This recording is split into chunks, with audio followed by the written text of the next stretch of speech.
চীনা খঞ্জনা। এই পাখিগুলোর চীনের বিভিন্ন অঞ্চলে বসবাসকারী এক প্রকার খঞ্জনা পাখি।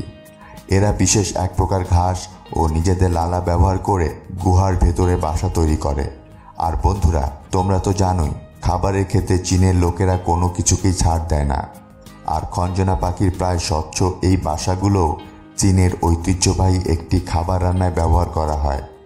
তাই চীনের বাজারে এই পাখির বাসার দাম স্বর্ণের চেয়েও বেশি। এই জাতীয় পাখির বাসার খুচরা মূল্য কেজি প্রতি 3 লাখেরও বেশি।